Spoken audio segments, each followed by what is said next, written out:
That's actually where we find Channel 3 Eyewitness News reporter Matt McFarland. He's live right outside the church on Hill House Avenue, where the final preparations are underway for today's service for Torres. Matt? Nicole, quite a scene here on Hill House Avenue, St. Mary's Church right behind me, as thousands of firefighters from around the Northeast making their way here to pay their respects to fallen firefighter Ricardo Torres. Obviously, every single fire department you can name here in Connecticut we've seen. We've also seen firefighters from across the Northeast. The city of New York, the fire department, they've been very instrumental in sort of organizing this all to help the city of New Haven while they were dealing with this. And we are being joined right now by Governor Ned Lamont and Lieutenant Governor Susan Bysiewicz, who are joining us right now here on the stanchion here. They are one of the number of dignitaries here paying their respect to firefighter Torres.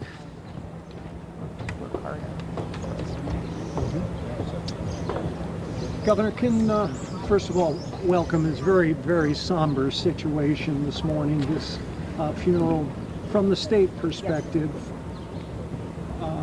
The flags have been at half-staff since this death. Very difficult. Firefighter Torres, gave his life protecting others. I was just struck walking through all the firefighters throughout the region, the mutual aid, all standing as one, as family. Knowing what it means when they lose one of their own. And that's why Susan and I are here. Mm-hmm. Lieutenant Governor, your thoughts, please. There is just an outpouring of support from the public safety community, and I think it's just such an important reminder to support our firefighters and our police officers, because every day they're putting their lives on the line, and it's a sad day for Connecticut. And the governor and I and all of the state gives our sympathies and condolences to the Torres family. We saw a little while ago there were a bunch of men and women in red t-shirts with recruit, it said, on their back. And can you imagine what they're thinking today, as they know every day they put themselves in harm's way? They do, but it's so incredibly important what they do. And so sign up. Nothing more important than serving your community. That's what all the family here, and there's one big family of the firefighters. That's what they represent. They stick together. Even the New York firefighting crew is up here, showing their sympathy and understanding of what we're going through.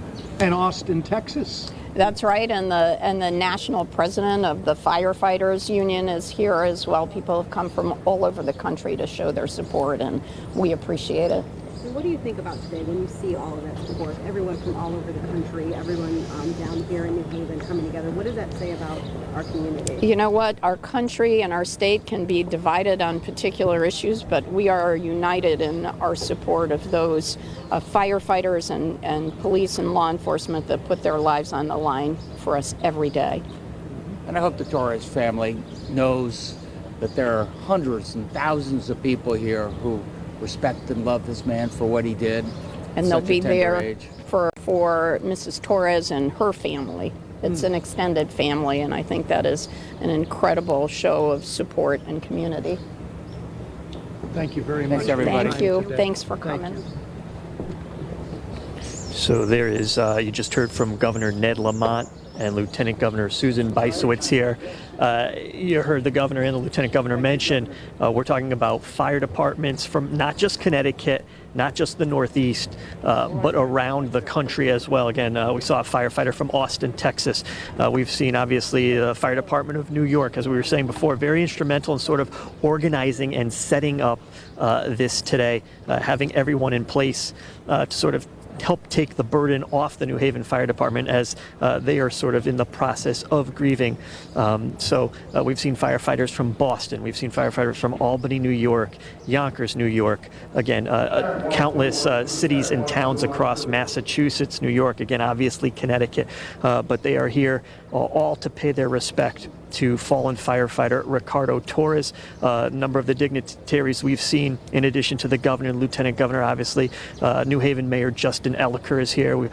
Neighboring West Haven Mayor Nancy Rossi is here as well. A number of former firefighters, retired fire chief here in New Haven, Michael Grant, chief who spent more than 40 years here with the city of New Haven. He is here as well. So again, this is a very emotional day for the city. Yesterday was the chief and also the union president saying, listen, we are hurting. We're going to be hurting for quite some time. Really no words to describe this. But again, this is part of the healing process today for all of these firefighters as they describe themselves as a large family coming together to show some support for the city of New Haven and firefighter Torres and his family. As you heard Roger say earlier before, married, young son, another son on the way as well. He's just a relatively young firefighter. 2 years. He would have been celebrating his 2-year anniversary here with the New Haven Fire Department this summer. So firefighters continue to show up here. They have a number of large speakers set out in front of St. Mary's Church, so the firefighters will be able to listen into the service. We're told it's been described as a Catholic funeral service. We're told it's not actually a full mass, but we are waiting for the procession to make its way here down Hillhouse Avenue in front of St. Mary's Church, waiting for the arrival of the fire department as they get set to say goodbye to firefighter Ricardo Torres. And of course, we will be here live when that procession does make its way here to St. Mary's Church for this service. But for now, though, we will send it now live back to the studio. Thanks, Matt.